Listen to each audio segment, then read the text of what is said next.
So if we put 3 here, then it's gonna be longer this way. The more pedestrians we put here, the longer it's gonna be this way. The more pedestrians we put, it's gonna be longer this way. What? So basically, if we put 3 desks there, it's only gonna get wider. It's gonna get bigger this direction, but if we put more desks here, it's gonna get bigger in this direction. Okay, what's your area right now? The 2 by 5.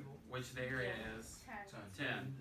What do you want to change it to? If we put 3 here, 3 by 4. That's Kiana is.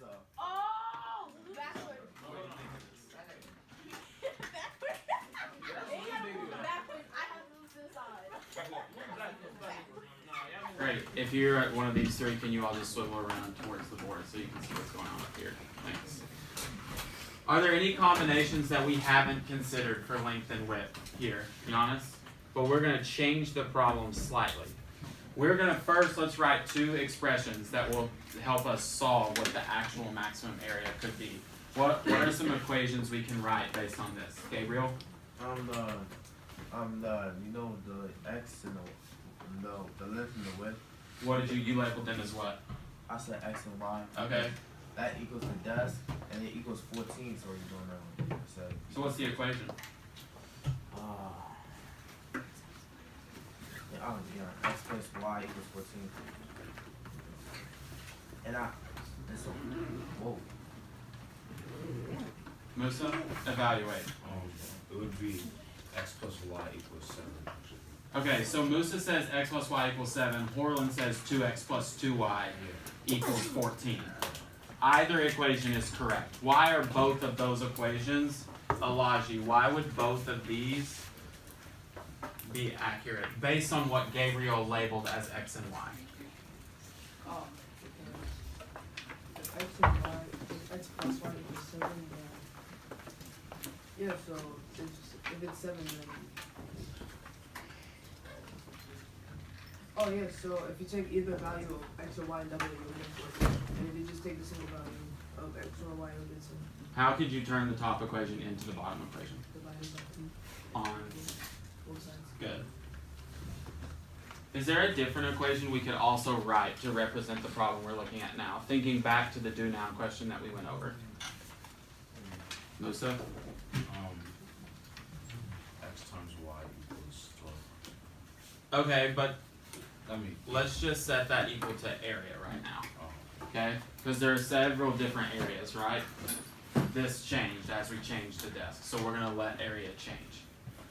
What you need to do now is see if you can use these 2 equations to write one equation for area with only one variable on the other side. So either only x's or only y's on the other side using this equation and this equation. Take 2 minutes with the people that are beside you. Figure out how you can rewrite this equation with only one variable on the left side. 2 minutes. Go.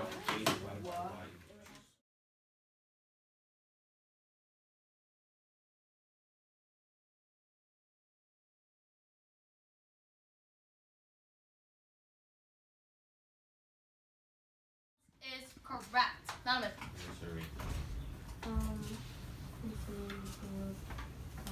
said 6. That's a number. The black snails had an adapted advantage. And I said that because after the sand leaves turned black, the black snails will have camouflage and therefore having a better way to survive than the tan snails. Absolutely. Way to actually pull evidence from the text. Now, I'm going to actually pick on you guys a little bit for this one. Why can't I say 2? So when I scanned, I saw several people pick answer choice 2 as the correct answer. Why can it not be 2? That Melanie. It can't be 2 because the change or like the increase in black snails wasn't as a result of any change in temperature over time or any change in ecological succession, but through natural selection, the favorable trait of black snails because the environmental change was adapted by the population, which happened after the falling of black ducklings into the beach. That's a solid explanation based on text. Sanchez, explain why that can be possible if I'm just looking at this graph. So like that, if it means that the tan snails become extinct, that would mean that the black snails were already extinct because they're at the same. does tan snails act the same thing that the black snails would act for? Absolutely. If that logic is correct, you're telling me that also the black snails were extinct. So how could an extinct species suddenly increase in numbers if they were extinct? This doesn't say 0. You cannot make...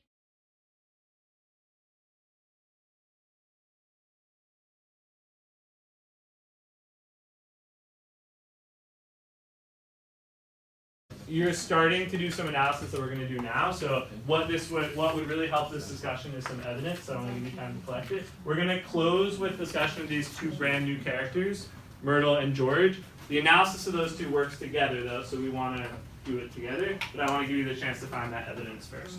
So let's take just 2 minutes since we already read, we already annotated, and we should have the evidence to be able to find it now. Let's take 2 minutes to prep to answer these two questions, and then we'll close with that discussion. Winter, please read one for us, Abdul too. Why is Myrtle significant?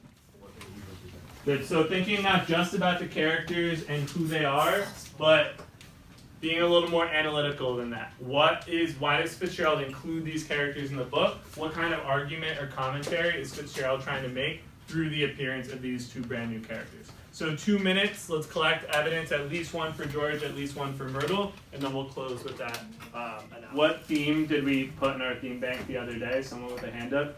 What theme did we bank? Thanks for checking it. I think we had this one in most classes. What theme idea does that relate to? Where Kilston just did that what Alejandro tacked on to the end. What theme or larger concept of the book does that relate to? Take 10 seconds, share that with our partner. Oh, it's a nice name.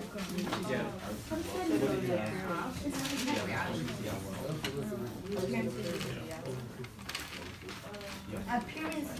Might start raining.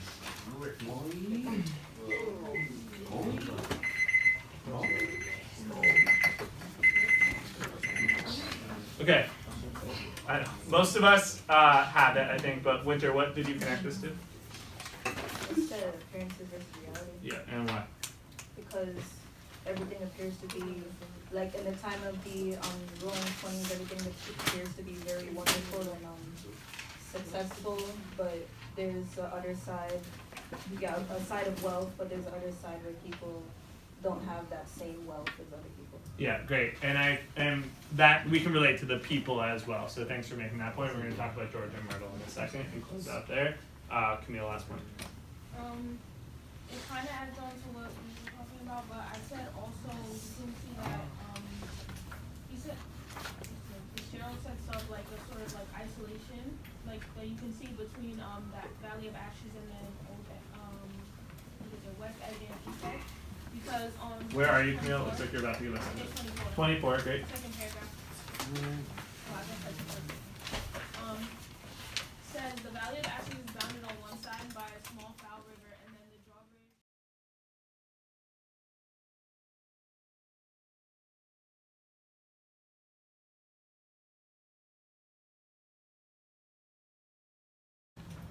Paul, what's the coordinates of the circle from the exit ticket? I'm gonna come back to this, so don't worry.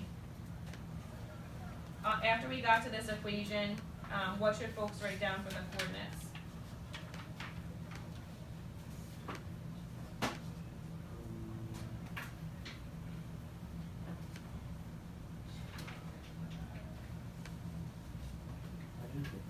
I know, so I called on you, because that's the part you skipped on your exit ticket. You did all this beautiful work, you got to this step. What's the coordinates of the center of this circle?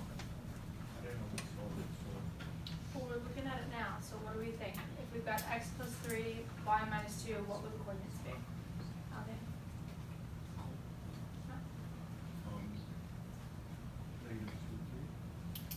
Let's make sure we keep it in x, y. Remember, coordinates are in x, y order.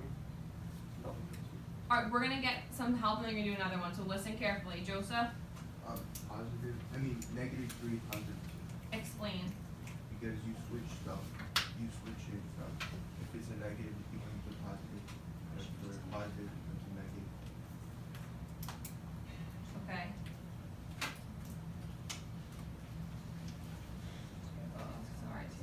Alright, so for another example, what would be the coordinates of this circle? Paul.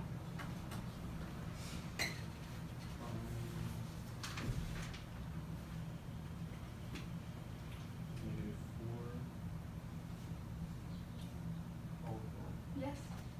Yep. -4 what? Good. What's the radius, Sam?